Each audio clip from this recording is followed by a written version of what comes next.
Okay, 10 seconds from now.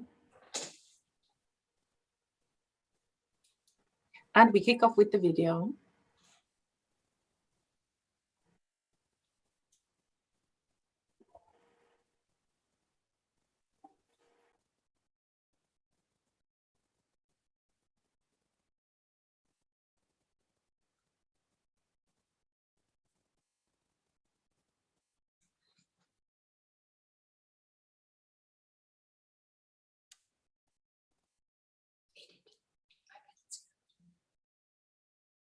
Your starting point. Clara will start. You start? Sorry? So, good afternoon, everybody. You start. I hope we are live now. I would like to welcome you to the second session of our Renovation Summit, which is called People Driving the Energy Transition. My name is Barbara Steenbergen from the International Union of Tenants, and I will be your moderator for today. I would like to start my introduction to this session, concentrated on people, on tenants, with one important figure. All over Europe, 30% of the people rent, and the International Union of Tenants is representing the interest of those people who live as tenants. It is very important that we take a look how we can do the energy transition in a just and fair way together. And I think there are two cornerstones which have also been mentioned by the IoT president, Marie Linder, in the first session, which are crucial. Crucial is the residents' participation, the people's participation. And crucial is also, as we all know and we heard before many, many times, the affordability. For tenants, affordability in housing has a very clear criteria. This is the housing cost neutrality. What does this mean? It is a technical term, housing cost neutrality. Well, as you all perhaps might know or not know, for many this is very surprising news. We have the legal system in 21 member states of the European Union that the costs of renovation and modernization can be directly passed on to the tenants. So the tenants pay for the renovation. And this can lead to, I think, the shocking phenomenon of renovictions. Renoviction, it's also an artificial word. It is called eviction by renovation. The goal of our session today is to find practices, identify good ways how we can prevent this housing cost inaffordability, which will lead to renovictions. And I think this is quite a challenging job we have to do. The EU Commission cannot do a lot on this because this is the passing on of costs for renovation to the tenants. This is all incorporated in the national rent law. That's true. But the EU Commission can do a lot and can be the game changer in this important step we are going to take together, the EU Green Deal. What can they do? They can install legal protection mechanisms and conditions to receive funding for renovations. And this legal protection mechanisms, they can also provide as a security of tenure for tenants. What would that be? We have been talking about the housing cost neutrality. I think there could be a binding agreement on objectives of energy savings together with rent caps, so that we can guarantee that the increases in rents are really fully balanced by energy savings. We do have this system in some member states. I would, in this part, now think to the Netherlands, who have the Dutch energy saving covenant and who have been I think, primus inter pares in Europe in this question. The second very important point is residents' participation at level playing field. And about what will they be consulted? I think they should be consulted about the costs and the scope of the renovation so that they can really have a say. There we have already very good examples in Denmark, where the tenants are actually in the board of the housing providers. Last example, we always should take a special look, and we have a special responsibility towards vulnerable groups. And there must be a binding hardship regulation for vulnerable groups in rundown housing, that they can keep their contracts, they can stay in the building and are not evicted, because this is then causing direct homelessness. So far from the tenant side, the important claims. We are now starting our journey of all good practices all over Europe.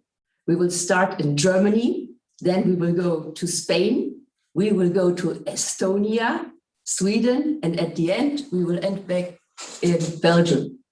So I'm very happy that we have Commissioner Kadri Simpson here with us as our honorary guest on this journey, this exciting journey. And I think she is not only the honorary guest, she has the hands on the steering wheel. She can make the change for many, many people all over Europe. And I'm happy that you took the time to be with us live now. So let's now start with the Nettelbergplatz. This is a settlement in Berlin, in the nice quarter called Wedding. We have a quarter called Wedding. And this is a classical building of the 70s, run down, where we had to make a big investment. And this investment has been done by a housing cooperative, a tenant cooperative. And I think it is very important to know that this has been done with full participation of the residents about the costs, about the scope of renovation, and what they also wanted to achieve afterwards. On top of that, we also met the Green Deal goals, because we started with PV installations on the rooftops on this estate, and the energy savings are shared with the tenants. On the ground floor, there were installed new apartments for elderly and students. And last but not least, they also increased the greening spaces in the inner courtyard of the building. So actually everything what you can do well has been done well by the tenant cooperative Nettelbergplatz in Berlin-Wedding. And this is also why they won the European Responsible Housing Awards in the year 2019. So I'm happy to present this project with you. And please, Clara, show us the video of two tenants from Berlin, Ingo and Igor.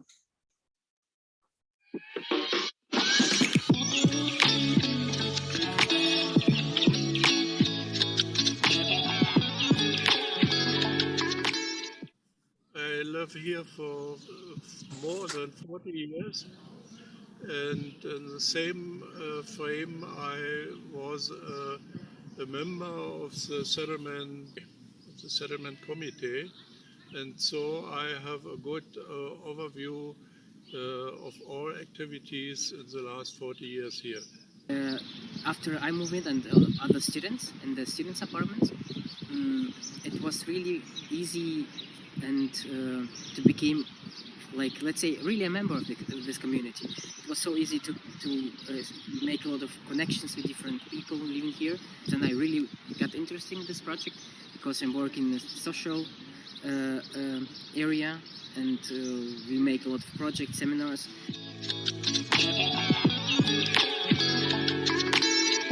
The modernization was very important because after 40 years, the old wooden window frames were very, very freaky. all the settlement waited of this change of the windows. The other things, the electricity and the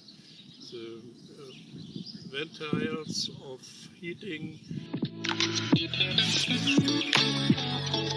Yes, of course. It was a short action, but it was very good completed. Because of Corona, like the Green Neighborhood project was kind of freezed. Like in the plan is that we will become like educational seminars, and we will teach how to like be a green neighbor in 2022. I know there are the plans like reactivate the project and really like go faster and really implement this project. And not really big problems. I think it was not really a modernization. The better word is repair. And so it was not really a problem for me to make it. It is the goal for us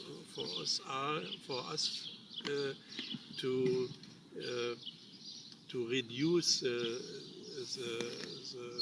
energy cost. For example, energy cost and water cost and so on, heating cost.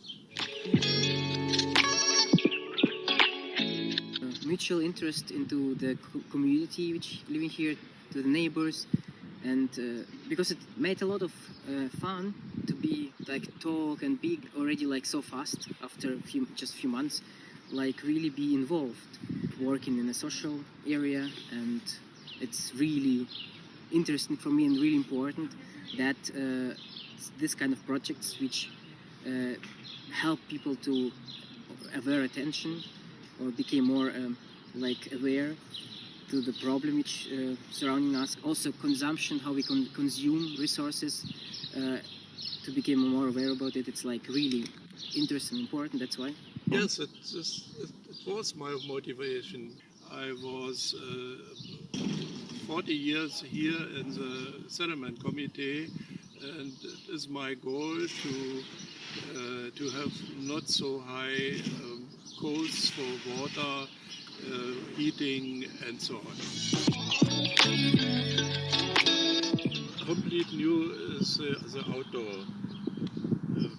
Here in the playing station and for children, and the garden activities here, it's complete new. You can become really fast a member of this community, and it makes a lot of fun also to be active here.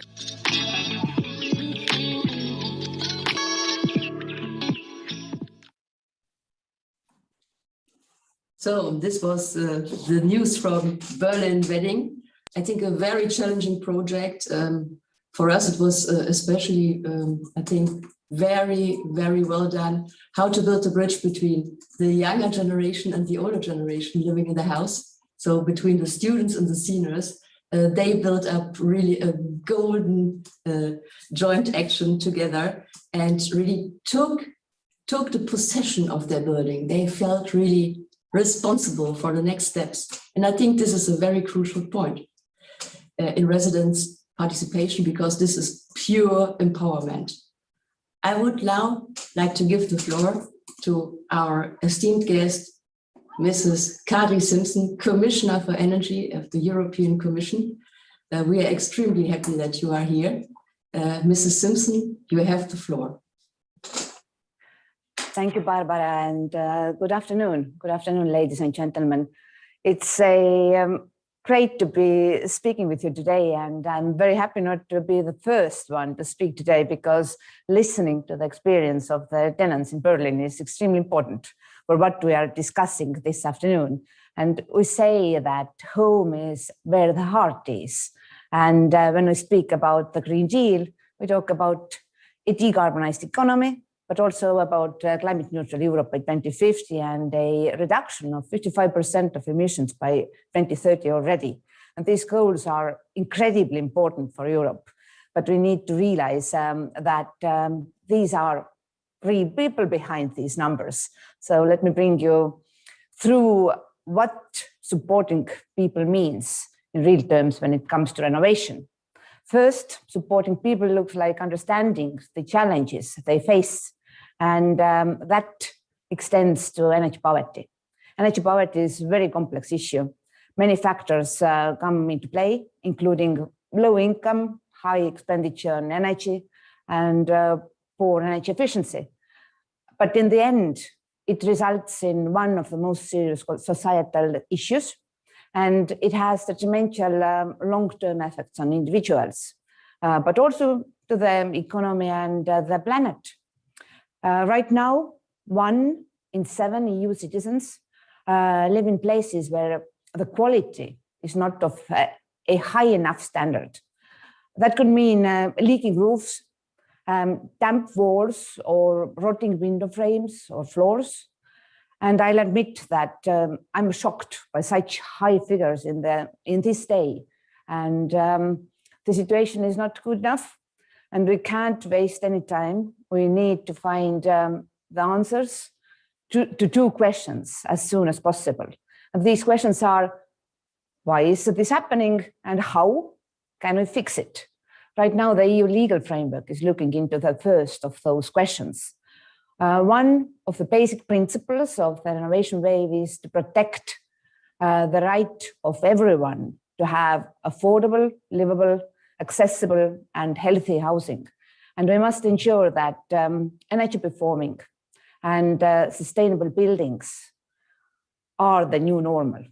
And for example, the Energy Performance of Buildings Directive asks member states to outline their actions to combat it. To dig deeper, the Commission issued the dedicated energy poverty recommendations last autumn to help assess national and regional energy poverty.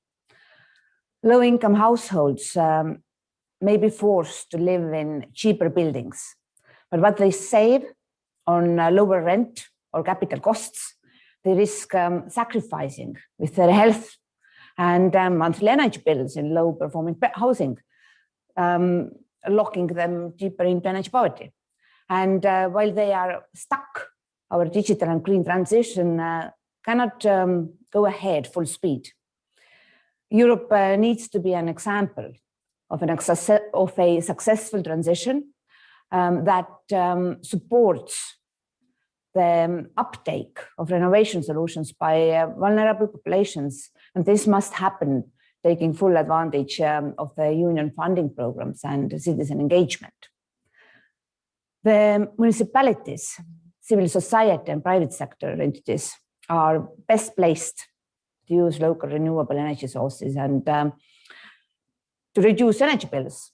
This is why the renovation wave strategy calls upon a neighborhood approach to empower the residents to tackle energy poverty collectively. And together we can build back better and more sustainably, starting with the buildings that are in the worst condition. Second, supporting people means empowering them. I think that this knowledge is power. So we are upping the level of data and awareness of energy consumption to battle energy poverty. That's why today we are going to hear about some inspiring cases where we see the transformative power of what it means to have information on the energy profile of buildings, as well as the benefits of renovation. These cases are leading by example, but they are also the exception that proves the rule. So the Commission is working to provide legal certainty, one-stop shops, and multiple incentives to improve our level of renovation data. Energy performance certificates are a good example. They are a map to help us locate the worst performing buildings. I will be looking into removing barriers and setting clear targets and standards for certificates and minimum energy performance. Another way we support people is by paving the way for renovation. We want to create the path of least resistance to renovate our building stock. And that path is paved with funding spots. In the next few years, we're going to see funds for multiple sources pouring into building renovation. But it's not all about volume. We need to make sure that these funds flow more freely and are used more effectively and contribute to a just transition. To get there, we have made a number of instruments available at EU level. The Recovery and Resilience Facility, for example, but also the European Structural and Investment Funds and the European Fund for Strategic Investment. And we are seeing complementarity between these funds and similar mechanisms and also investment platforms at the national level. All of this funding is in forms of grants, loans, and guarantees need to be deployed quickly and effectively, and that's why there is specific funding for project development assistance. For instance, cohesion policy funds under REACT-EU and technical assistance under the ELEN facility are there to support regional and local authorities in designing and implementing their plans for renovations. Finally, we will support people by recognizing that one home is just part of a broader community. Energy communities can ensure a local, fair, and collective approach to renovations. And we are seeing more and more housing cooperatives since the clean energy package was released. And that's an excellent trend to see. It's our hope that our policies will provide affordable clean energy through renewable energy production cooperatives and demand aggregation. Overall, this push to working together will be key at every scale. This may mean agreeing among inhabitants in a building, or it might mean creating a decarbonization plan for an entire neighborhood. And it could even mean securing long-term investment into buildings for a whole region. The most important thing is that we recognize that homes form part of a broader community. Ladies and gentlemen, we have a long way to go. The rate of renovation in Europe needs to more than double, and the quality must improve. There are people behind our policies, so we will design them in a way that doesn't just improve our numbers on a page, but transforms the way of life for families across the EU. And this is where I will end my remarks, and I wish you an excellent discussion for the rest of the summit, and thank you for listening. Thank you very much, Mrs. Commissioner, for this very, very encouraging speak. I think we are really on the same page. I think we want the same things, but we have to now negotiate on how we really can achieve our common goals. And I think this will be the art.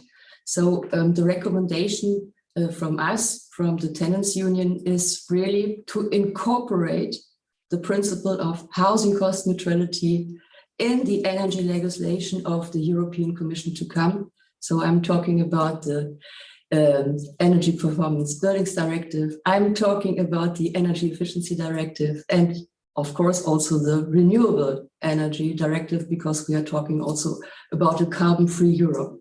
And I do think this is extremely important to do this together. Why?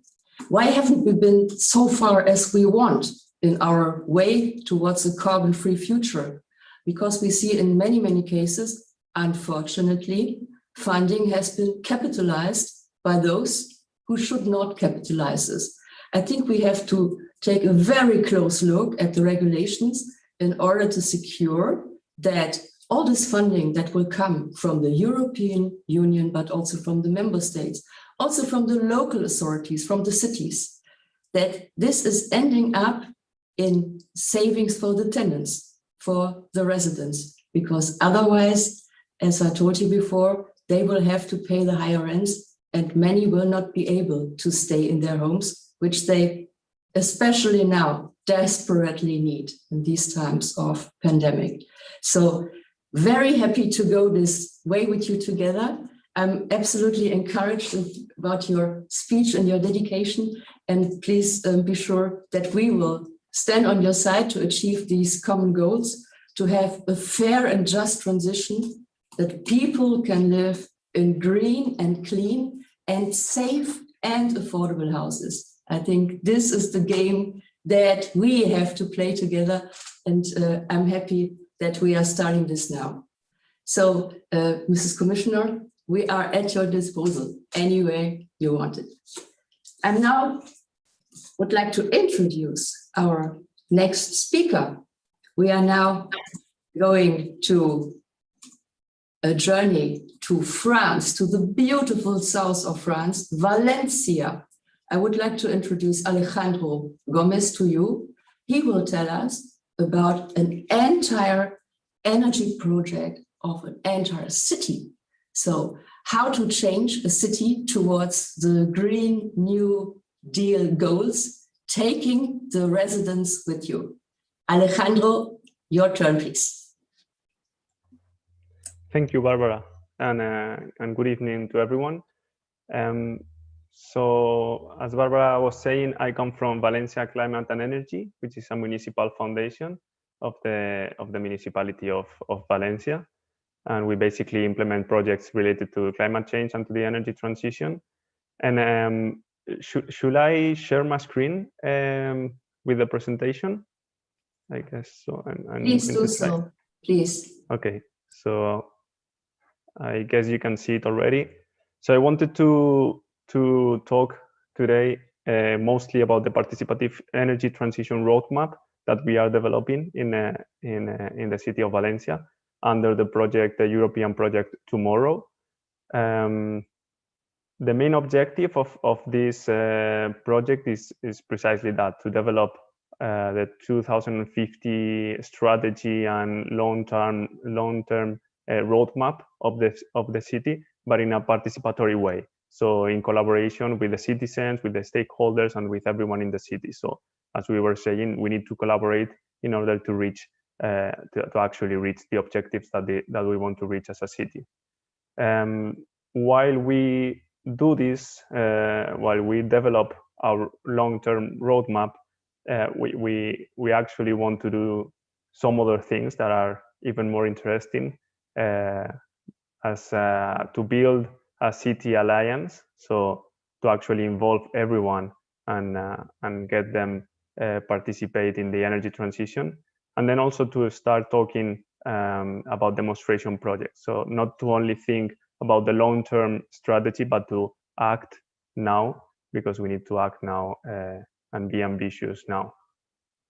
And then I wanted also to highlight some of the context of the city, because I mean, it's quite obvious, but it is important also to have in mind that for a city council, it is also the key of success of our initiatives is to actually embed our initiatives and our projects in the European and national and local contexts. So in our case, we are developing this strategy within the urban agenda of the city, also together with the Covenant of Mayors that we have signed, and we are going to sign the new version of the Covenant. And also we have embedded this in the missions of Valencia 2030, concretely in the mission of a carbon neutral city in 2030. So this is just to show how we are doing our strategy. So as I was saying, the key point of the process is to collaborate with the citizens and with the stakeholders. So we are collaborating in different fields. We have an internal working group in the city council to coordinate the 15 departments of the city council that are involved in the energy transition and the climate change. We also created an energy transition roundtable with 20 entities of the city to work with them defining this energy transition strategy. We have there the participation of private companies, universities, public institutions, civil society, and also the media. And then we also organize a lot of events and workshops with citizens, which was a bit easier without COVID. But the idea is to get everyone involved. So everyone needs to be part of it, and everyone needs to understand that the energy transition and the fight against climate change depends on what we do. It's not depending on the city council, and it's not depending on the public administration only. So this is basically the participatory definition of the roadmap. But as I was saying, we also want to take advantage of the process to start talking about demonstration projects, so about things that we can do already.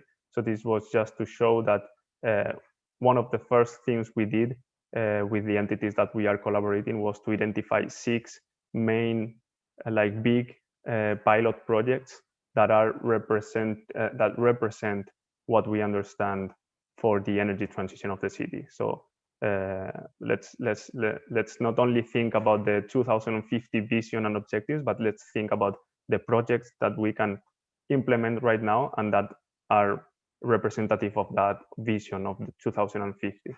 So these are the 6 projects that came up with from that working group.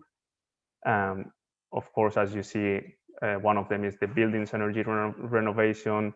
Then you have also energy communities deployment. So a lot of topics that have been commented already.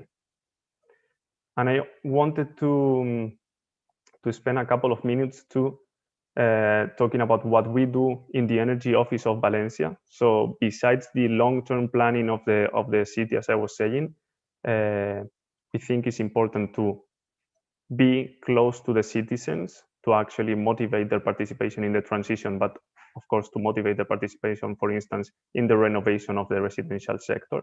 So one of the things we do is to manage, we have an energy office, which is a one-stop shop for the energy transition of the city, which is something that people can see in the street, as you see. And we try to assess and support and guide citizens and property owners that want to install renewable installations in their roofs, or want to understand their energy bills, or want to renovate their homes and do not know how to start, and so on. So we, as a public administration, are there close to them to guide them. 2 other initiatives that we are promoting through the Energy Office are the Energy Renovation Citizens School, which is a participatory space to actually let citizens share their progress, doubts, and barriers, and so on about renovation projects. And we are also promoting through the Energy Office 2 neighborhood energy communities, the first 2 energy communities of the city. And the point is that all we do together with the citizens from the very beginning. So we start co-creating with them. We have meetings with them, with the people that are interested. We ask them what to do. We ask them how we can help them. So the idea is to, if we want to make people drive the energy transition, we need to put people at the center of the projects and of the initiatives that we do from the very beginning, to actually involve them and motivate them. So this was basically the main conclusions that I wanted to highlight. How to make people drive the energy transition. So we need to be there so we can guide them and they feel that we are helping them, and we spend enough time with them to solve their doubts. We need to be close, working with at the neighborhood level and working with existing citizens associations, and we need to build trust. So word of mouth is the best way to reach people and to actually have a positive impact. So this was everything I wanted to highlight, and I will be glad to answer some questions if there are any. Thank you. Thank you, Alessandro. I think very, very important to really do this at city level and take the citizens with you. I have one direct question to you, if I may. In how far were the social and public housing providers involved in this program. And how did you reach the tenants then? Via the public housing and social housing providers, or directly by the residents' committees at neighborhood level? Okay, so regarding the public housing and social housing, basically what we do is that we work together with the social services of the city council and the department of public housing of the city council that manages these houses. So we work directly with them to see if we can first improve the conditions of the households, and also to train and assess the tenants living in those households so they can understand better like their bills, how to pay them, what are their rights as consumers, how they can change their energy habits in order to save money and save energy and so on. So this is something that I haven't explained, but we in the energy office we have an axis of action to say to defend the right to energy, so to fight energy poverty in the city. And these are some of the initiatives that we do related to that, to work with social housing entities and so on to reach the tenants and to try to mitigate the possible energy poverty that might exist there. Yes, I think this is absolutely crucial. To say it bluntly, you have to find the way to the front door of the tenants. You really have to reach them. And I think this is very important. And also, as you said, then the residents, if energy renovation has taken place, they need also some training how to deal with all these technical new provisions. Many people at European level are, for instance, very fond of smart meters, but sometimes tenants are not, because sometimes smart meters are a one-way street. So only the landlord can read what is the consumption and not the tenant. So many things we should really look further into the details. And I think it is very encouraging that an entire city really said, okay, we go for it, we do it together, because you can reach so many people. I thank you for this excellent presentation, Alejandro. And I would now like to introduce our next guest.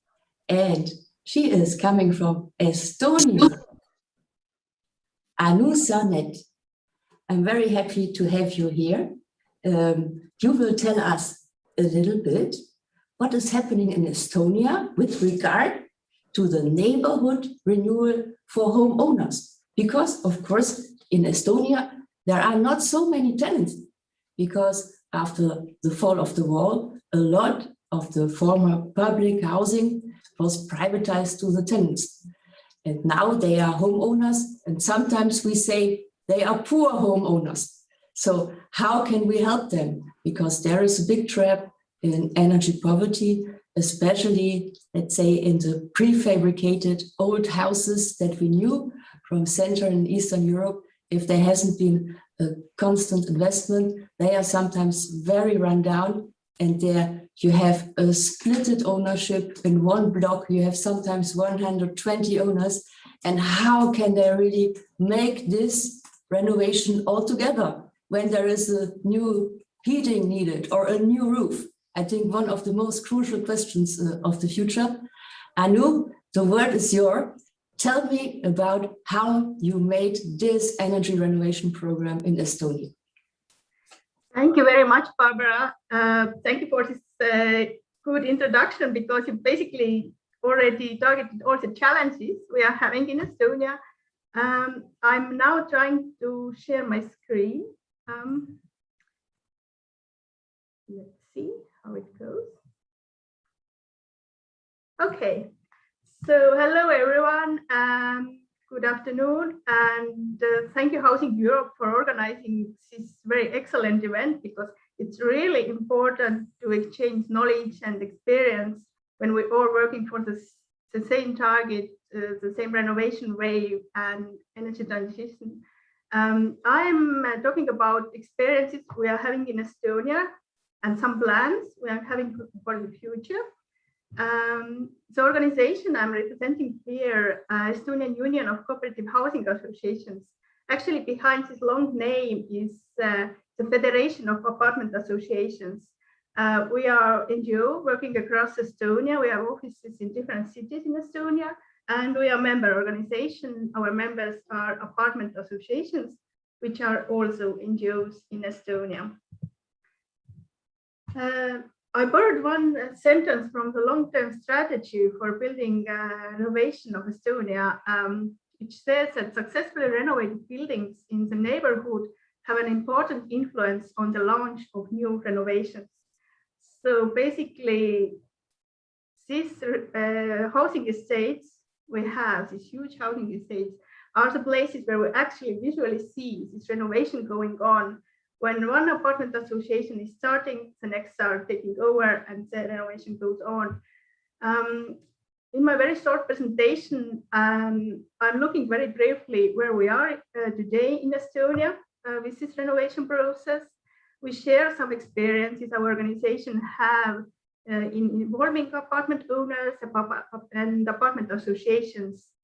And I also share some new ideas and some new tools we are going to develop and use, which come from the new Power Pool initiative of Europe.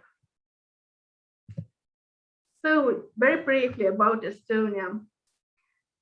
We have significant amount of buildings built between 1960 and 1990, which are not sustainably renovated. And today, about 70% of the population lives in this type of buildings. And what is really challenging for Estonia, but not definitely mission impossible, is that almost all of these building estates are privatized, which means that tenants are also owners. They have the right to vote, they have the right to decide the renovation process, they have right to decide whether they want to invest in energy efficiency or not. So basically, in every apartment, what you see in this photo, there are different owners behind it. In Estonia, we have a system of apartment associations, which means that all apartment owners are already members of the small community, their apartment association. And when we look at the statistics, we see that bit over 1,000 apartment buildings have been renovated with the help of support, but there are still 14,000 to renovate by 2050. So this is a challenge ahead of us. And we have to keep in mind there is extremely large social dimension connected with it. This is a living and working space for most of the population. And what we have to do now, we need to somehow scale up the renovation process, keeping in mind that the renovation is depending on the owner's will. The owner decides whether the renovation is going on. And that means we need to bring the apartment owner or homeowner into the center of the renovation scheme or renovation wave. What we are doing in our organization, I have chosen 5 elements how we have empowered owners in our organization and in cooperation with our partners in public and private sector. Of course, there are a lot of more elements and a lot of more going on, but these 5 elements are really essential when we're talking about supporting renovation and energy transition. At first, the legal certainty. We have seen that really successful renovation needs the legal boundaries, the very clear legal background that the owners could understand and use. This is what we are doing in our organization. Our legal department is working on legal acts, defining the gaps in the legislation, working with the ministries to develop the legal network. And the latest legal act important for apartment associations and renovation wave is Apartment Ownership and Apartment Associations Act which actually defines all the rules for apartment owners in apartment associations, including well-organized decision-making system, which is important when we have to make decisions on renovation. The second important element is education and training for apartment owners. When Commissioner Simpson told that it's important to engage citizens and understand the challenges they are facing. This is what we are doing when we develop the training program, especially for apartment owners and leaders of apartment associations, who usually are apartment owners themselves. Very often they don't have special education to manage apartment building or lead the renovation process. This is something we do. We give them the knowledge and skills to lead this process. Also, best practice and case studies we have seen in our practice are very useful, especially when we speak about the renovation wave, which is large building stock. When we can show that there is already working practice in the area, in the neighborhood, the next apartment associations are really inspired from it and really ready to take this experience and carry on. And in our practice, what we are doing, we are organizing national renovation competitions. At first, of course, to showcase the best practice and show what is possible, but also to encourage the other apartment owners, apartment associations to take the same, to organize renovation, keep renovation. And connected with that, it is important to offer the owner ready-made solutions that they could use very easily, very simple way. And here is the field where Estonian Ministry of Economic Affairs and Tallinn Technical University have done a lot of work.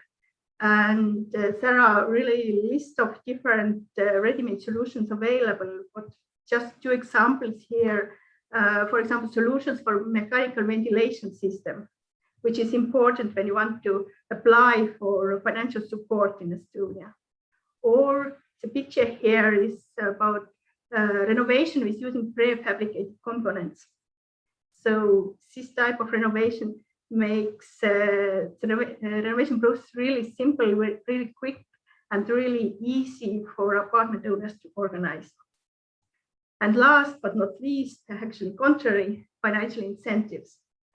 It's said that the lack of financial support is the main bottleneck of renovation today in Estonia, and the new solutions should be developed.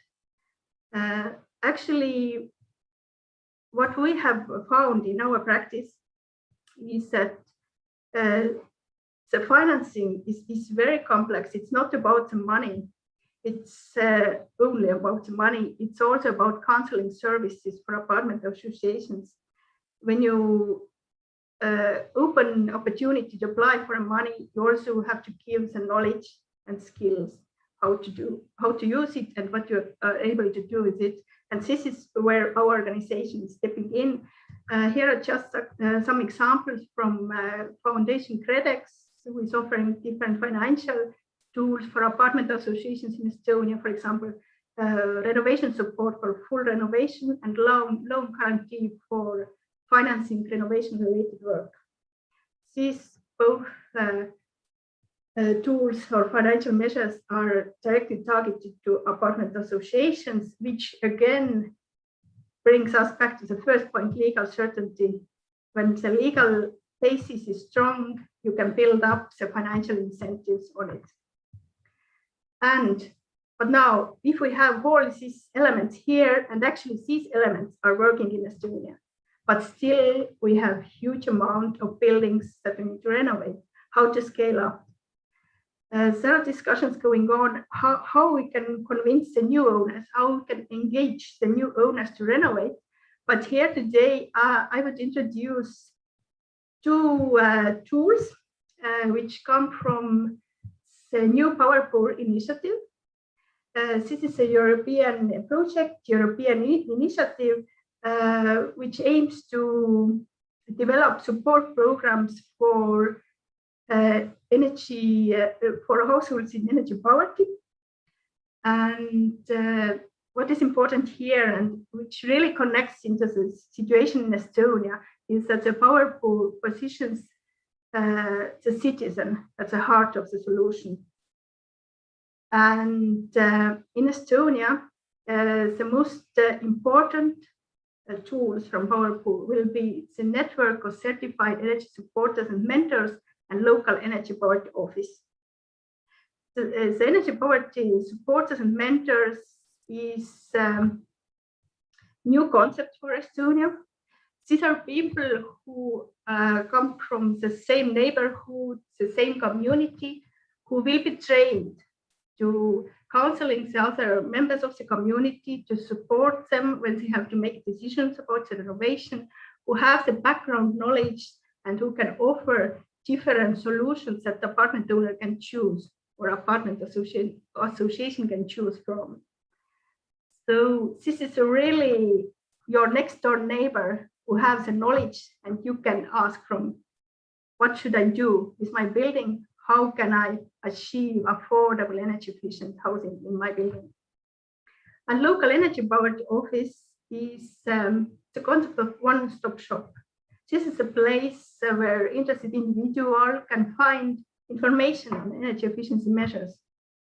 And in Estonia, we are planning to establish one energy poverty office in Tallinn.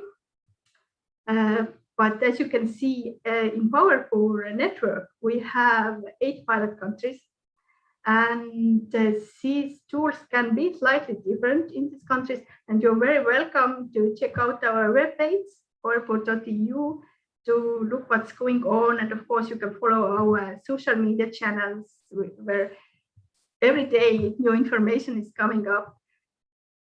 So coming back to the beginning, people are the key to successful renovation, and it's extremely relevant when we speak about the countries where tenants are owners. So when we give the homeowners the knowledge, skills, and desire and opportunity to renovate, it may be the best route to scale up the renovation wave and energy transition. So thank you very much for listening. I hope we have a very good exchange today or maybe tomorrow and later. And I'm very keen to hear other experiences. Thank you. Thank you, Anu. Also extremely encouraging examples. Well, actually, I would rather than visiting your website, I would rather like to visit you in Estonia and see how you started with this scaling up processes. I think this is extremely important to make it a business model. Quick question. You do need a majority, I suppose, of residents if you make a major renovation. Is there a kind of threshold that, for instance, like in the Netherlands, 70% of the inhabitants of a building, doesn't matter if it is now a tenant or a homeowner, because most of the time there is a mixed ownership, they have to say yes to the renovation plans. Is there also a kind of threshold like that in Estonia? And second question, these are, I think, really expensive investments needed. How to, in a way, manage that you get all these funds for this building, and that's not every single homeowner has to apply for a little part of these funds. How do you manage it? Okay, about the threshold, yes, the majority must approve, and it may depend on also the works that will be done. The threshold may be higher than 51%, and also maybe depend on the decision of the apartment associations themselves, how high the level they want to keep. So yes, this is the most challenging part often of the renovation, to convince the majority of the homeowners to renovate. It's true. So about the money, yeah. In Estonia, there are different financing schemes available. One was support, financial support I mentioned, but also renovation loans. There are renovation loan tools from FundCredX, but also most of the private banks in Estonia actually have special loan products for apartment associations. And most of the apartment associations actually use it, and the payback time usually is 20 years.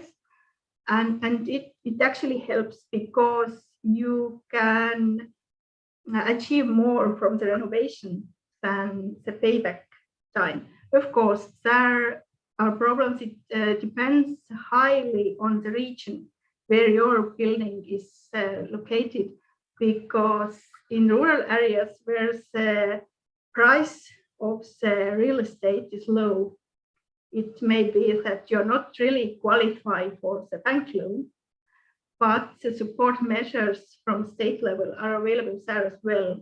But of course, yes, when places where the unemployment rate is high, and especially these COVID times, it may be really challenging for many apartment owners to take part in the renovation process. As you also mentioned, the poor owner, how to say, understanding that you are owner, but you're still not able to renovate. So yeah, the initiatives are there, but we have to really work in the regional level to really help these low income regions to renovate as well. And thank you very much. And we can only encourage you to go on with the good work that you are doing, because this might be actually a blueprint for many, many other member states in Central and Eastern Europe, where we also try to find solutions, how to really make the change. And I personally do also think that the EU Green Deal will be decided in Eastern and Central Europe, if we make it or if we will not make it. So thank you, Anu. Hope to see you soon again. Very inspiring presentation. I would now like to go to the beautiful country of Flanders, Belgium, where we have Björn Mallands with us. Björn, very happy to see you again. We are quite near, of course, because I live in Brussels and you are in Flanders.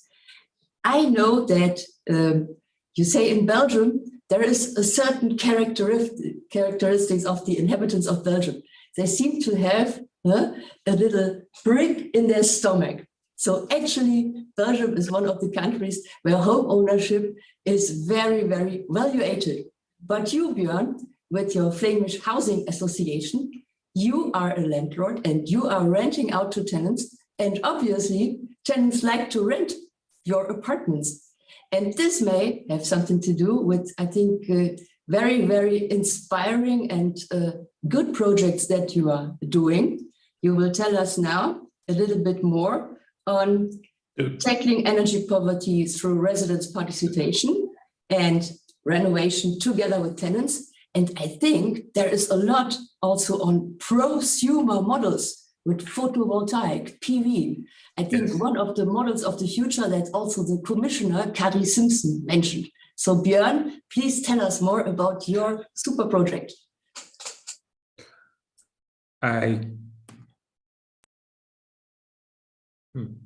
Apparently I can't share the screen.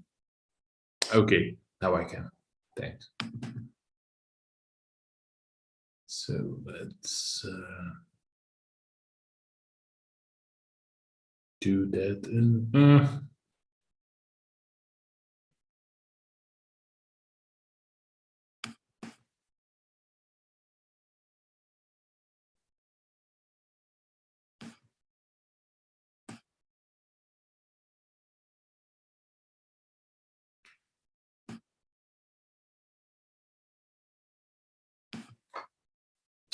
Okay, thanks a lot.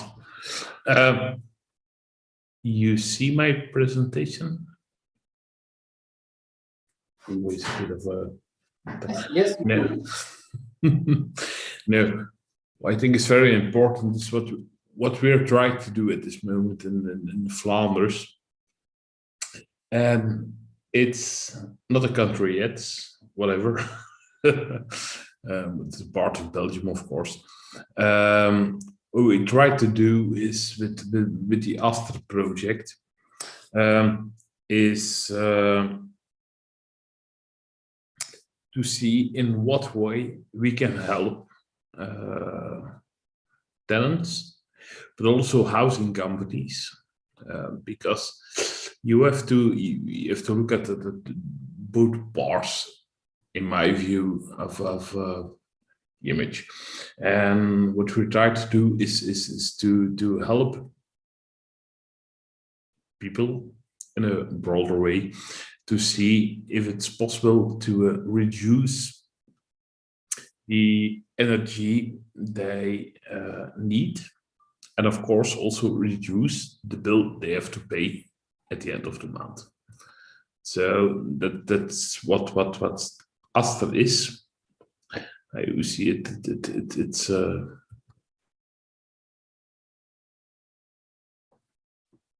quite interesting name in English, but that doesn't really matter.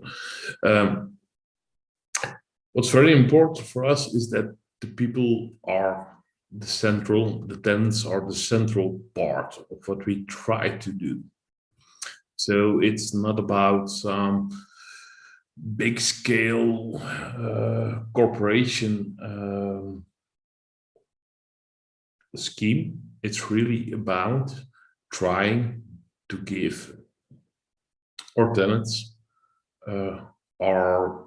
that are there, that are actually at this moment being a social tenant, to give them some kind of advantage, and see if and how we can provide them with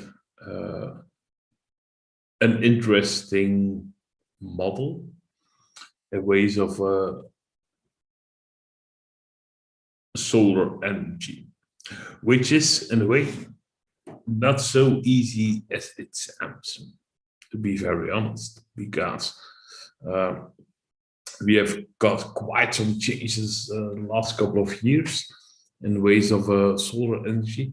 So it's really not so easy to find a model that we can actually provide, and that we can actually give them the, and I think that's one of the main elements of it, that we can give them the guarantee that the tenants will never pay more than at this moment.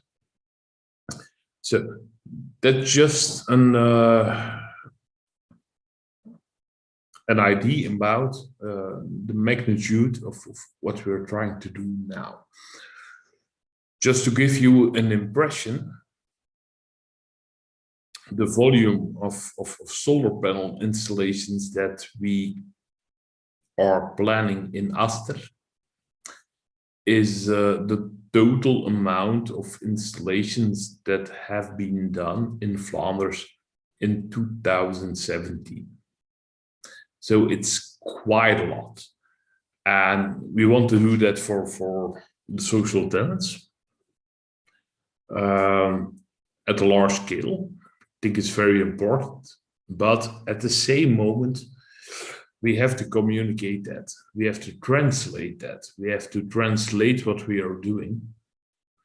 Because if you don't do that, you will have a lot of negative feedback. And that's not what we want, of course. Nobody wants that. But that's one of the elements that's, well, being from in the beginning in the project has been very important. So at the first phase, we will install the solar panels. Quite a lot, as I said, it's a big project. To give you an idea, at this moment, the investment volume is about 250 million euros. in Flanders, which is well, not quite a lot. It's big. At the same moment, we're at this moment looking at opportunities, looking at possibilities to get a constructive dialogue with not only the stakeholders, but of course, mainly also people living there or tenants. And we have, just to give you an idea, it's about 9,000 households that would normally get solar panels this stage of the project.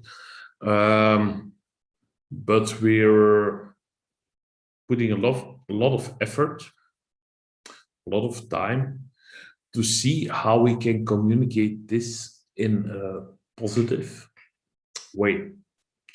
And that in a way, that's a bit strange, meaning that they will, of course, they will get a lower energy bill. But still, it's important that we explain what we're doing as a housing company, that we explain how we think. But it's a bit like you can start this kind of conversations afterwards, and we believe that it's better just to take all the people with you from the start. We call it in Dutch betrokkenheid. I have no clue to translate it because it never translates well. It's like warm, also a very difficult thing to translate. But we're at this moment, we have had quite some context with the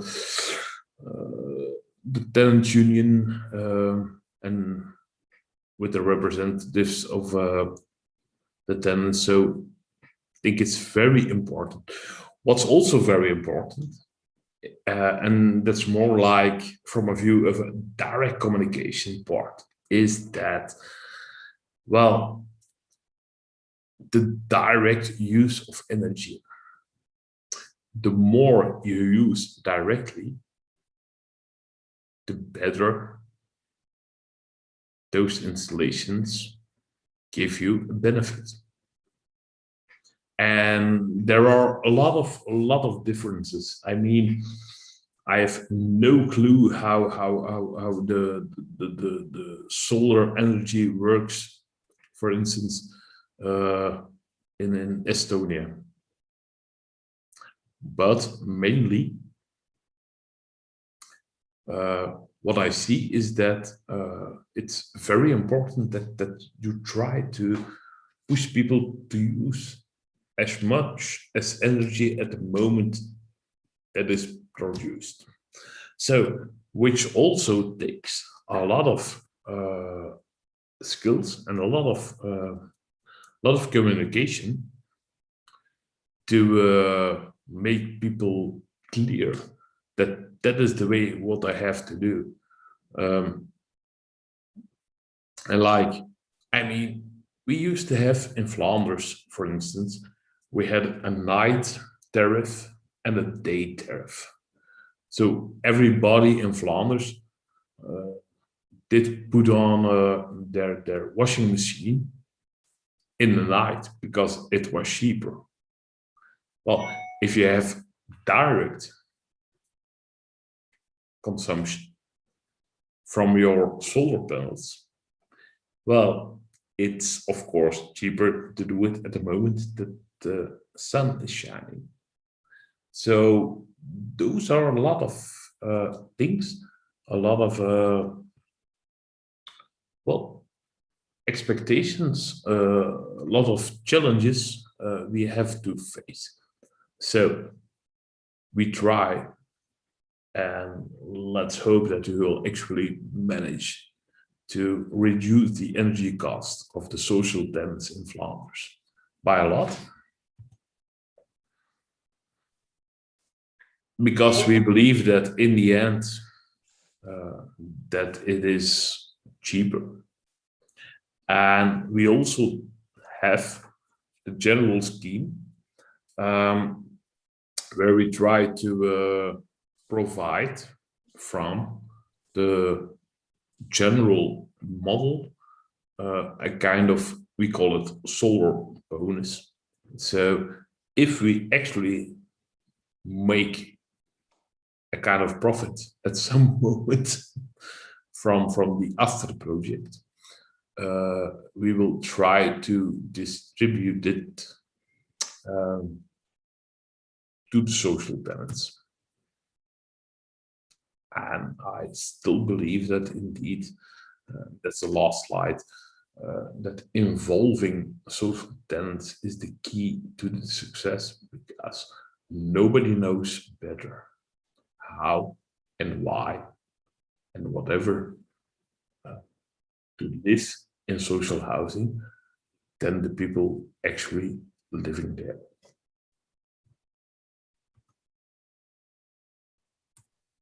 Okay. Thank you, Björn. Thank you. I think this is also such a huge model. Imagine the amount of investment and the amount of people you reach with it. So this is, we are talking about scaling up. We are talking about blueprints, best examples. And I think, Björn, this is something also we should really spread all over Europe.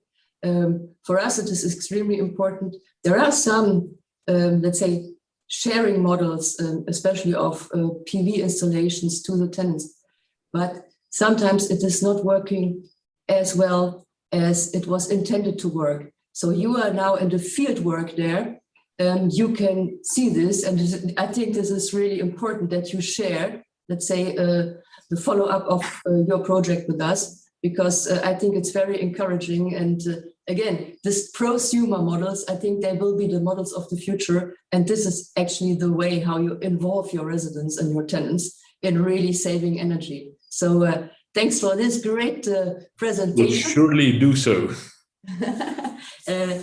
I just checked it up. I'm also Dutch speaking. So the betrokkenheid, that means something between commitment, engagement, participation, and involvement. So all the four. It's a very difficult.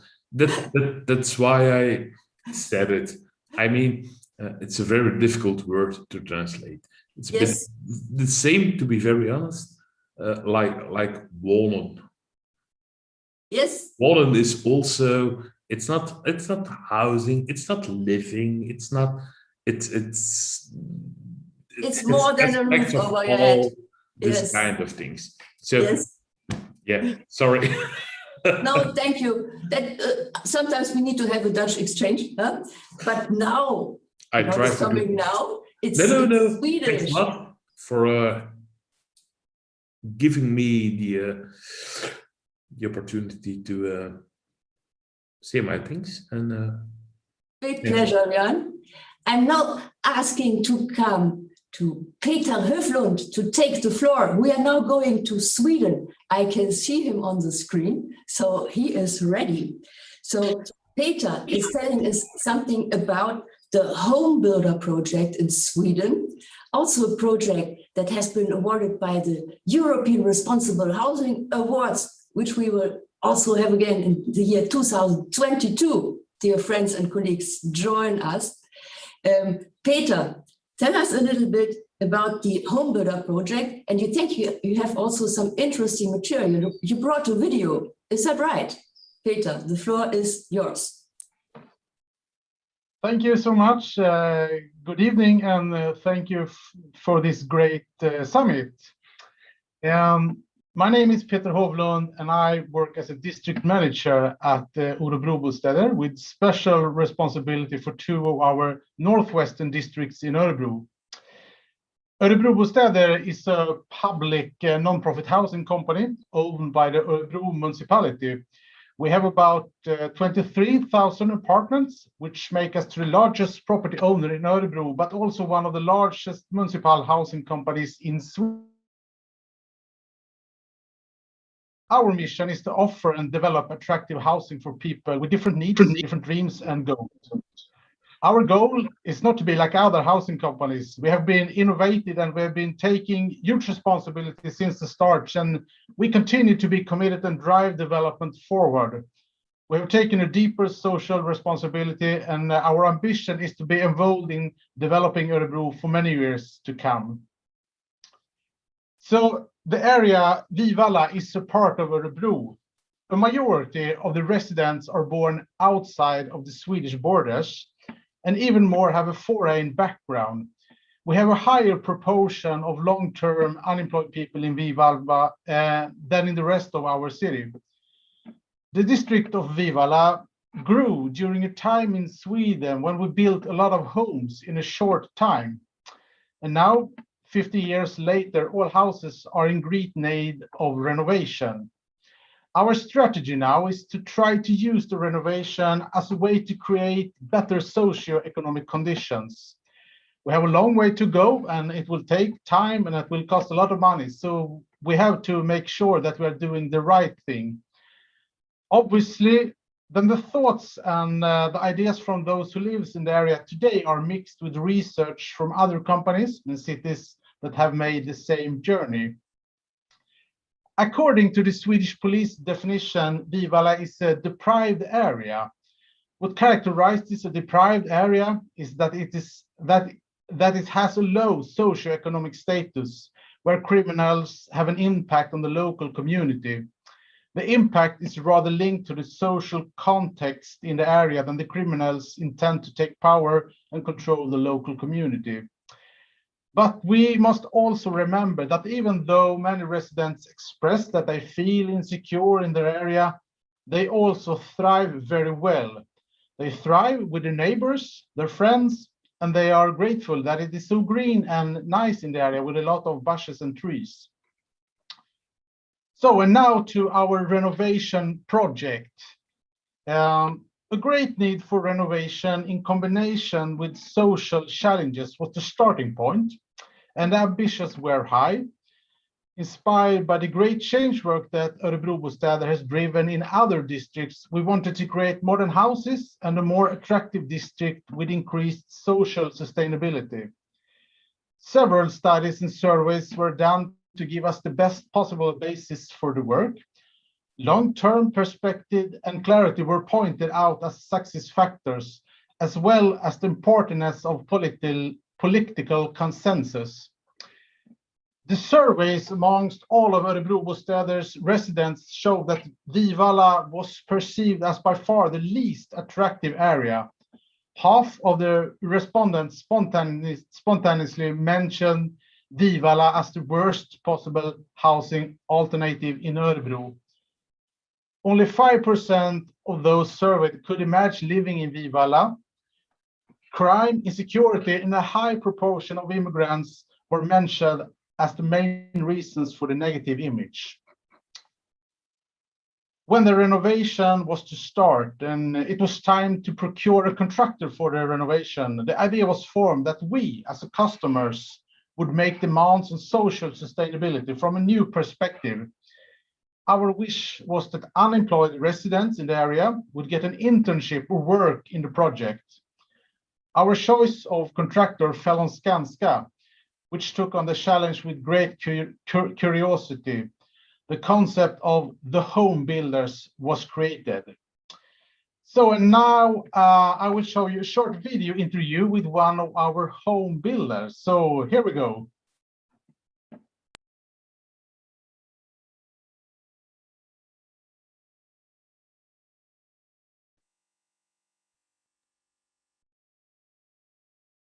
Jag, 54 år gammal, 3 vuxna barn som är uppväxta här i området tillsammans med mig. Bott här i snart 30 år. Hur kommer det sig att du blev involverad i det här projektet Boendebyggarna? Då när projektet startade så var jag arbetslös, långtidsarbetslös. Man prioriterade om man bodde i Vivalla. Så då kom jag i kontakt med att via Arbetsförmedlingen och sökte till boendebyggare och vart antagen som boendebyggare. Vad var det du ville när du engagerade dig i det här? Vad var din motivation till att gå med i det här projektet? Framförallt var det ju få ett jobb eftersom jag har varit arbetslös så länge. Och sen har jag då helt och hållet bytt bransch. Jag har inte alls varit i byggbranschen tidigare utan jag har jobbat inom callcenter med telefonförsäljning och kundtjänstmottagning och i livsmedelsbranschen. Vilka möjligheter skulle du säga att boendebyggarna som projekt har gett dig? Ja, jag fick ju till slut en anställning hos ett företag och jag fick fortsätta jobba ute i Vivalla, i en annan del av Vivalla än vad vi är på nu. Där jag har då vidareutvecklat, alltså jag har ju lärt mig en hel del och sen vart jag själv handledare för nya boendebyggare i projektet så att säga som jag har varit kvar och jobbat här ute nästan i 5 år. Och hur har det varit att vara handledare? Vad har du tagit med dig från din tid som boendebyggare? Jag har en större förståelse för vad det är för frågeställningar de boendebyggarna har med sig. Och kan möta dem mycket snabbare i frågan och vara lite förutseende har jag kunnat varit. Eftersom jag vet vad som komma skall. Vad är de största utmaningarna? Det är att anpassa sig till arbetstiderna med rutiner. För många utav dem som jag har varit handledare för har stått längre från arbetsmarknaden än vad jag gjorde. Och då är det svårare att ta sig tillbaka. Det blir jobbigare process. Den kunskapen har jag haft att kunna hjälpa dem med och motivera dem att kunna orka kliva upp på morgonen och ta sig hit helt enkelt. Du nämnde att du i och med det gjorde du bytte bransch också. Kan du berätta lite om det? Hur känner du nu? Du stannar kvar i den här branschen nu? Jag stannar kvar för att det passade mig, tyckte jag. Det var stimulerande. Hur har ditt förhållande till grannskapet till Vivalla förbättrats efter det här projektet? Man har fått en större förståelse hur människorna som bor och lever här hur den har förändrats över tid. Genom att man kommer in i lägenheterna och ser hur nedgångna de är, hur levnadsförhållandena är. Man ser ju att det är stora familjer. Jag har fått en större förståelse för hur jobbigt och svårt det kan vara för vissa folkgrupper. Hur skulle du beskriva samhället här idag?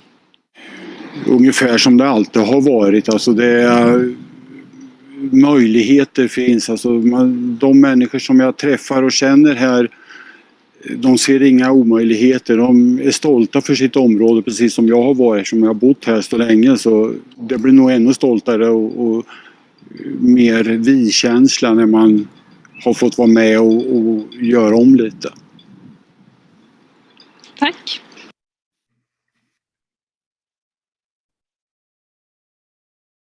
So, thank you, Clara. Until 2017, Skanska received 69 trainees.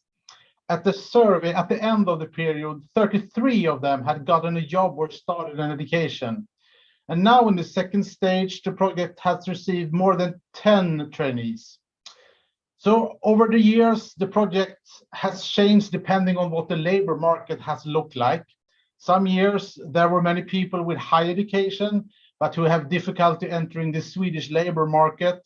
And other years there have been fewer. In recent years, we have also made it possible for people with some form of functional variation to do an internship in the project. The internship gives the locals a possibility to renovate their own neighborhood, which also increases the feeling of being proud of Vivalla. Usually they do an internship for 2 to 3 months, but it can also be up to 6 to 7 months if there is an individual reason. The interesting thing about the project is that we also saw positive effects on things we might not have expected. For example, the construction site itself has been very little exposed to damage. The probable reason for this is that the young people who move around the area, all of a sudden, they had a mother, a father, a friend, or another person who, through the project, got an internship on the construction site. And then you do not want to destroy anything there. The school could also see an improved motivation to study with the students whose parents had received internship through the project. And even from an economic perspective, there are great benefits to this project. Several external studies that have been done show that the internship program has most likely made the project a little bit more costful for us as a company, but has certainly meant positive economical results for our owners, Örebro municipality, when it comes to increased taxes and decreased social security contributions. So as a closing for us as a customer of similar works, this has now become a standard, and in every procurement, we now have social sustainability aspects as a requirement. Thank you and goodbye. Thank you, Peter. And I'm especially pleased to hear that this project that I know already a little bit longer, it's continuing to have the success as in the beginning. So this seems to be a project that will be followed up for a very long term. I think it is very important to make this statement because you are doing more than a classical housing provider. You are a social and public housing provider. In Sweden, you always say public housing provider, because in Sweden there is universal access to housing. There is no social housing. Also a very interesting model behind. But you are really doing the work, not only giving a roof over the head of the people of Vivalla, but offering them a way into a working career, a working life, a way into integration. And I think this is so inspiring. And obviously, ladies and gentlemen, this is not just a charity. This pays off because, as Peter said, decreased social costs, increased taxes. So this is something also very well for the community. So Peter, keep up the good work. I hope to see Vivalla in the near future again when we are allowed to travel to Sweden. And a personal remark, I wish you also a lot of success in your fight against having market rents in Sweden. I think this is the wrong way, and I hope that you and the affordable housing providers will win together with the tenants unions. Thank you very much for your intervention. Yes, thank you, thank you. I now go back to the beautiful city of Brussels, where we have Geert de Pauw. Geert, we also met several times with the community land trust model. I think you are very famous, not only in Belgium, but all over Europe. You were also one of the finalists of the European Responsible Housing Awards. And I think this is a very interesting model, which is not so well known by the broad public, because everybody says, okay, what do we have? We have the private rental market, we have the social and affordable rental market, we have the cooperatives, but now you are coming with community land trust. So tell us a little bit more how to make housing affordable in Brussels, which is, I know it really from own experience, a nightmare. Geert, the floor is yours.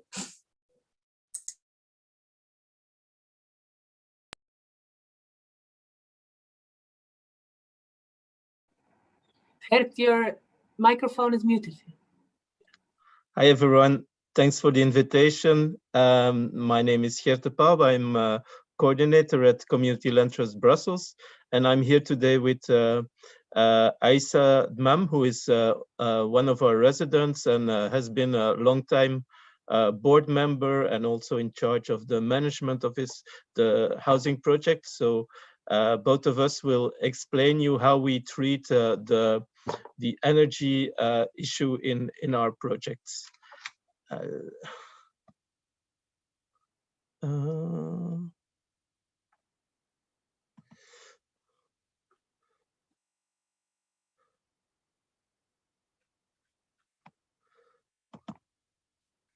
So I'll start with a few words on our organization and the Community Land Trust model.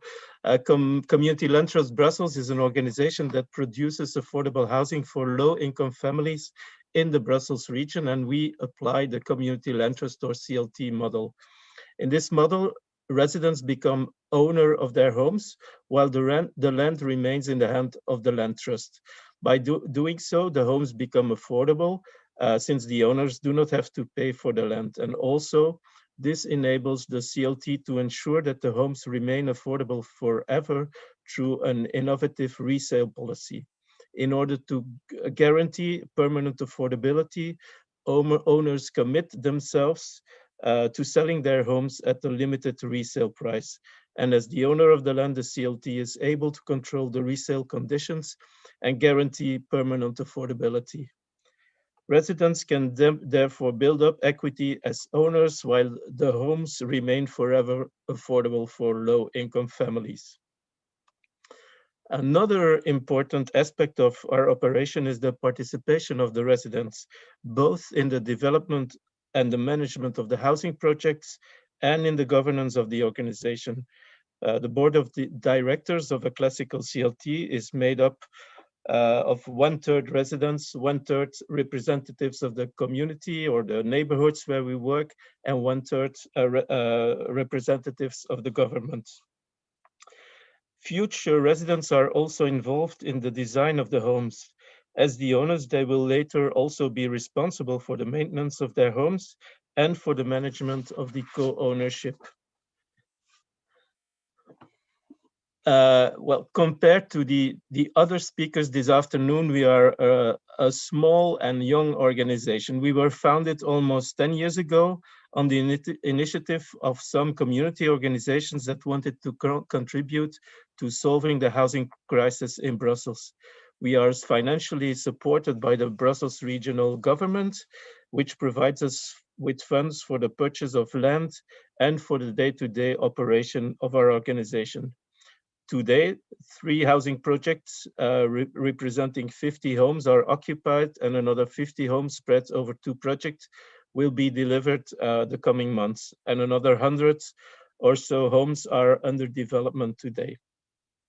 All our projects are multi-family buildings ranging from 7 units to 32 units. They are always new builds or heavy renovations. Therefore, the homes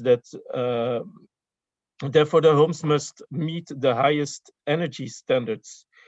We are not confronted to the renovation of our existing stock yet, happily, but the energy component of our operation is very important though.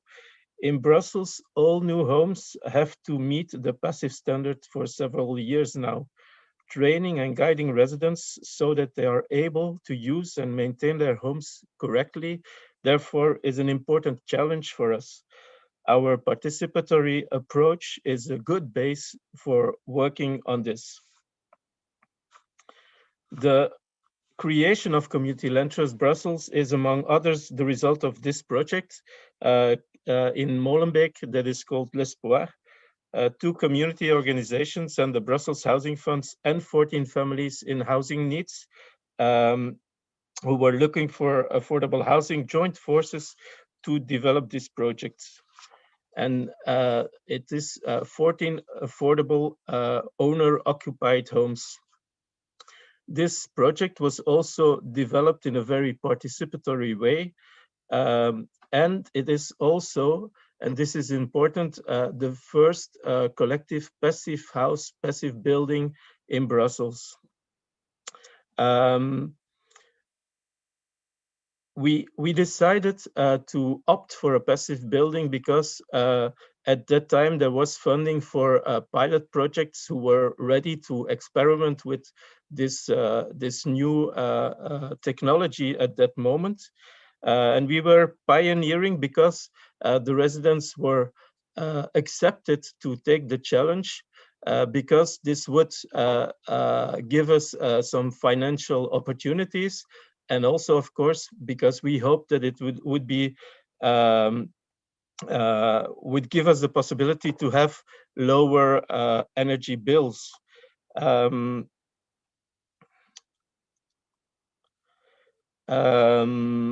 And from the very beginning, we felt that it was important to involve the residents and to provide training to help them use this new technology to reduce energy consumption as much as possible and to ensure the maintenance of the building. And one of the things we learned through this project is that an important first step is to give future residents a place in the development process of the housing. Future residents, in our case in Brussels, take part in architectural workshops where the buildings program is defined. They also follow up construction works on the site. Regularly, a delegation of future residents can visit the site together with the architect and the contractor. And in this way, they get an insight into the way the building functions, which will be useful afterwards to understand how they have to use their homes. Even before they move in, we organize workshops in which training is provided on the functioning and proper use of the homes. Also, in our contract with the architects of our housing project, it is written that the architects have to provide training and exchange sessions with the residents on the use of the techniques once the homes are occupied. The Bonnevie Community Center, which was one of the organizations that initiated the L'Espoir project that I showed you earlier, has also built on the experience of this project. They, on their side, started the AMBAPA project, which means Ambassadors for Passive Housing. This initiative also aims to train residents of social passive houses in the use of their homes. In Brussels, as I said, the passive standard has been imposed on all new social housing constructions for about 10 years now. This has certainly not always been a smooth process, and in many buildings there are problems with the installations. Residents have difficulties with the correct use of the appliances, and there are communication problems between residents, the builder, the architect, the housing associations, and the managers. And in the case of AMBAPA project, the residents of L'Espoir, supported by a social worker from the community center, have set up a training program to help tenants of other housing projects, to help tenants and the housing organizations to address this issue. They organize training cycles and help the residents to make their voice heard in order to untangle the knots related to ventilation, etc. It is the residents of L'Espoir who pass through their experience and their knowledge to the residents of other passive buildings. Brussels has made a bold choice in imposing this passive standard for all their buildings. There have been massive investments in new techniques in order to obtain very energy efficient buildings. But if there's not also an important investment in the social side of the story, many of these heavy investments in very low energy buildings will yield little return. And in the coming years, we hope to experiment with new ways of helping the residents use in a right way their building and evaluate our approach in terms of energy efficiency and housing comfort for the residents. So that's, in a few words, our thoughts on this. And then I think Isa can tell us a little bit more on how he was involved in all of this.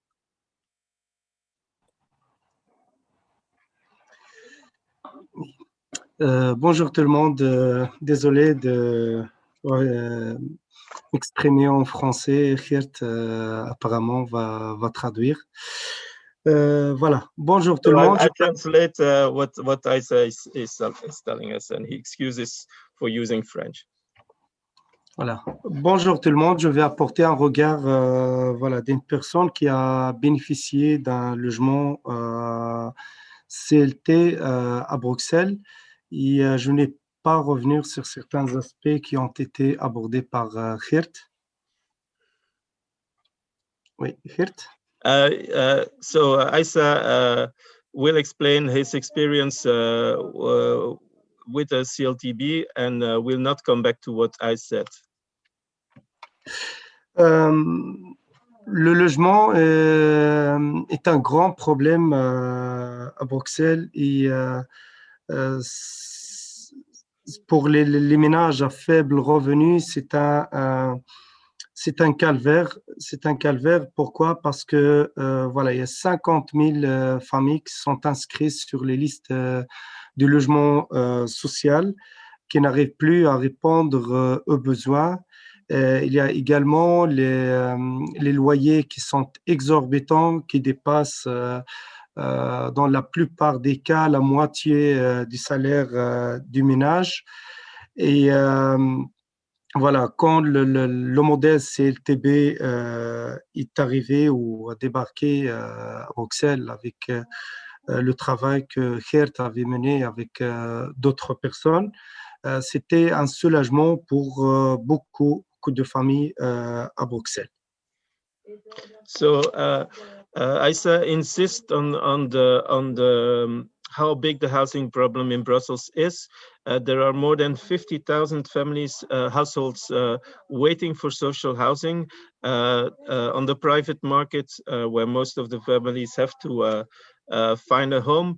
Rents have raised enormously, and all of this has reached yes, almost catastrophic situation, especially for the low-income families. A lot of families have to pay more than half of their income to the rent, and so he, along with a lot of other families in housing needs, were very relieved when they heard about the CLT model. Les familles à faible revenu, je dis pas tout le monde, mais en grande partie, ils habitent des logements insalubres ou inadaptés à Bruxelles, vu, comme je l'avais dit, au prix des loyers exorbitants et également l'insalubrité d'une partie de l'habitat à Bruxelles, qui sont des vieux bâtiments. La question énergétique vient au deuxième plan pour ces ménages. Bien sûr, la première priorité est de trouver un logement décent et abordable, et ce que le CLT apporte à ces ménages-là. Moi, personnellement, je venais de terminer mes études et je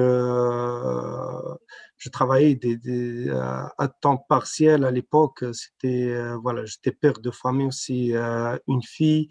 Et voilà, mes revenus ne me permettaient pas de trouver un logement décent à l'époque. Et du coup, quand j'ai entendu parler qu'il y a voilà, une nouvelle association avec une nouvelle philosophie de traitement de la problématique du logement à Bruxelles, voilà, je me suis adhéré voilà, tout de suite.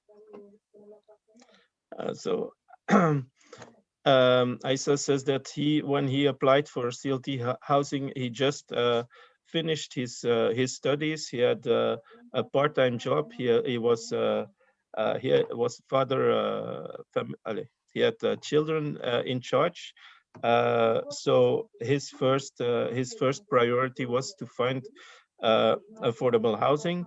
But he also stresses that a lot of the people who do apply for CLT housing or who buy CLT homes used to live in very bad, understandard housing. So their view of energy is a bit well, different when they move into new homes. Effectivement, j'étais parmi les premières familles qui ont bénéficié d'un logement CLTB ou qui ont acquis un logement CLTB à Bruxelles. Mais la question énergétique est inclue dans le paquet de logements CLTB parce que ce sont des nouvelles constructions à basse énergie ou, je ne sais pas, dans l'avenir, ça serait passif. Mais avant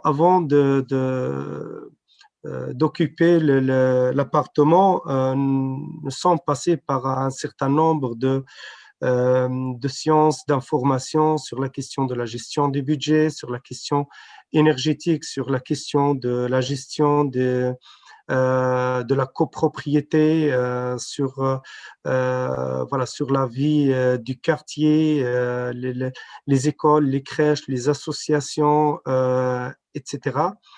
Et dans notre cas, le projet là où j'habite, qui s'appelle l'écluse du projet Nénov-Marimont, il y avait une association qui s'appelle la rue ASBL, qui aussi, il y avait une autre association Convivence, mais la rue, elle était spécialisée dans l'accompagnement, dans la question de la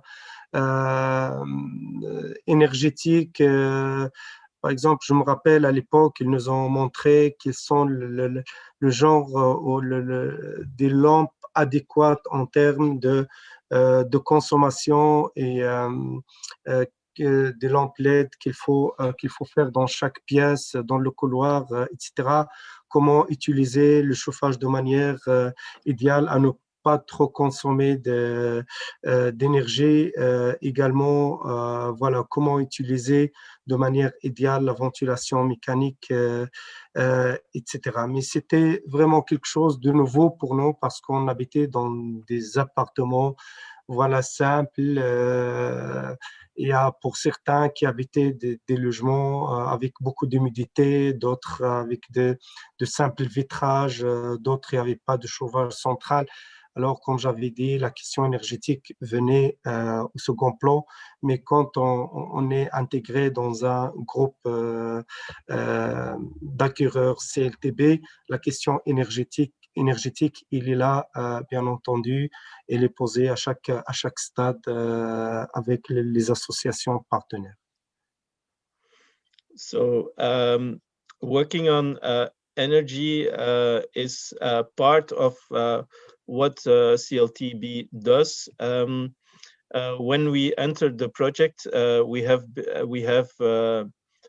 had the possibility to participate in a series of workshops on different issues, such as how to manage my household budget, trainings on the technical side of the building, training on the neighborhood, the new neighborhood where all of us came to live, on how to communicate with our neighbors, and on energy. And the energy training workshops were delivered by a community organization from the neighborhood, partner of CLTB called La Rue, who was specialized in providing training on energy. And so I remember they showed us different types of lamps.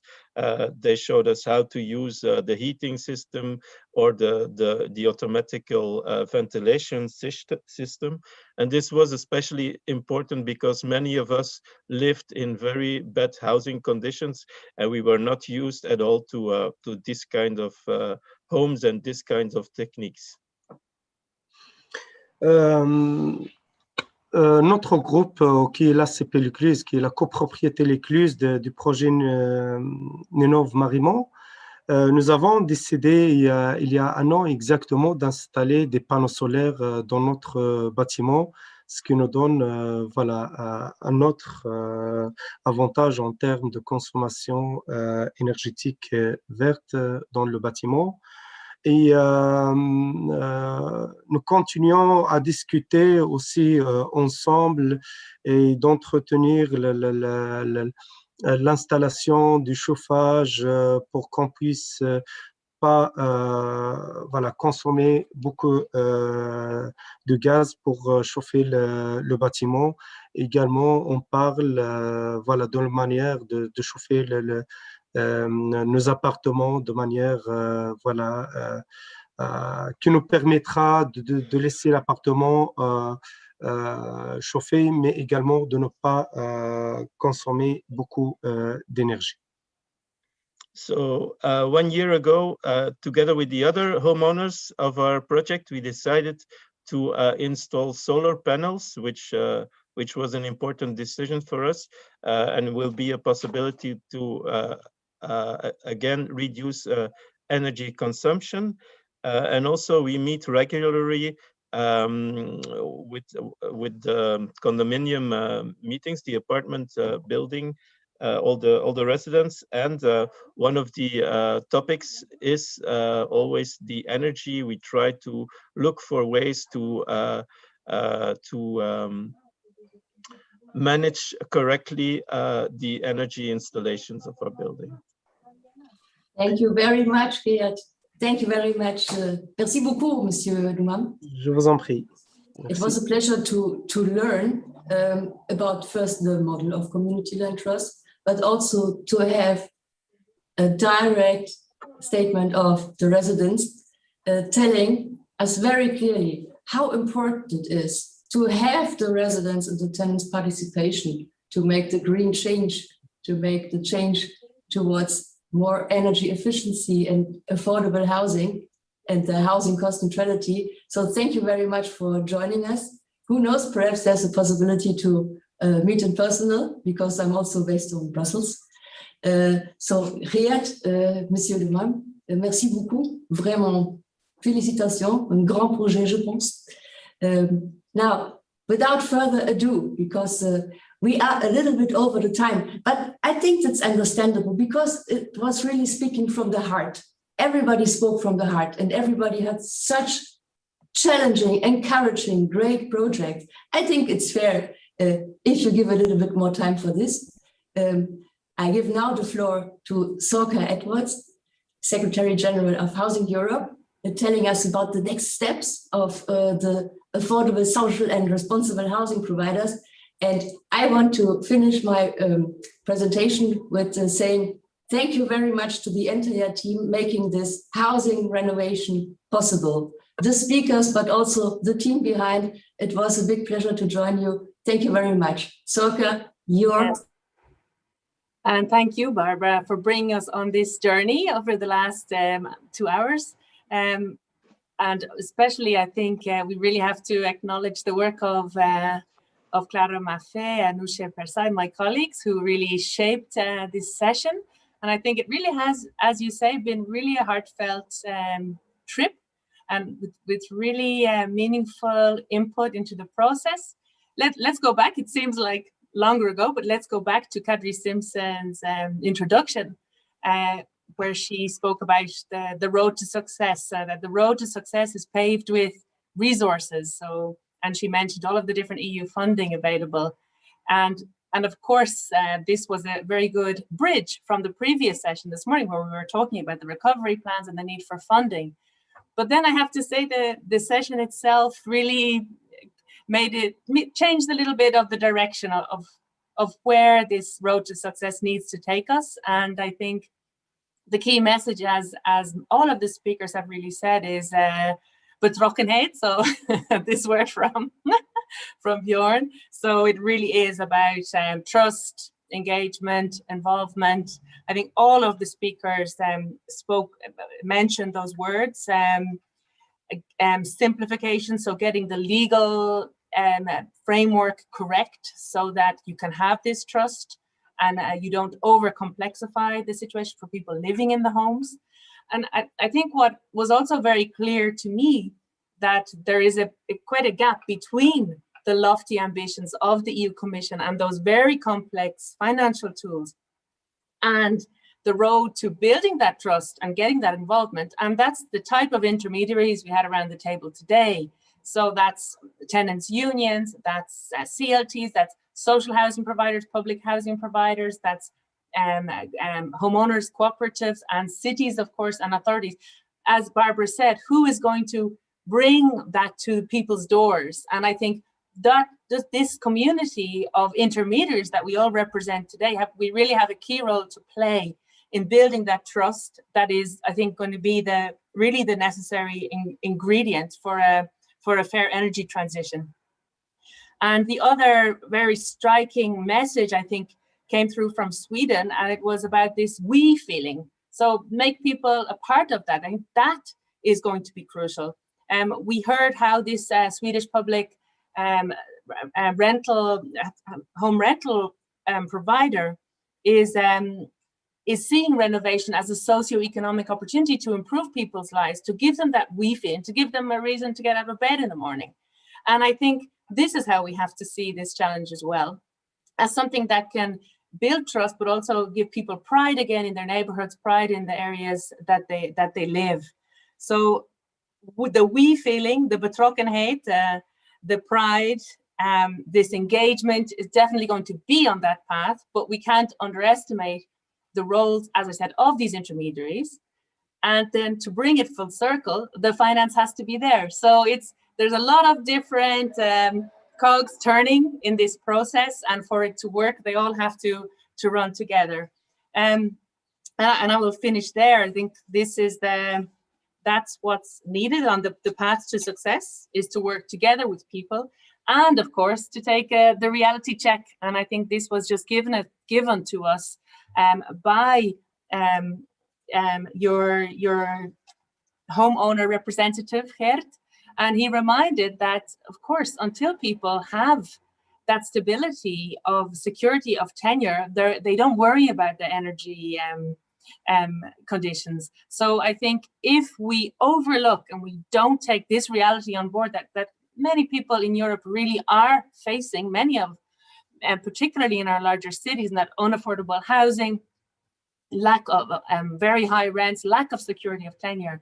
If we don't get that reality check, we might also miss that goal that we are all heading towards. So thank you very much, Barbara, for bringing us on this trip, and for all of your availability, the panelists, and also the attendees who have really extended their stay with us this afternoon. And let's hope we can meet in person next time for the next Renovation Summit. Thanks so much.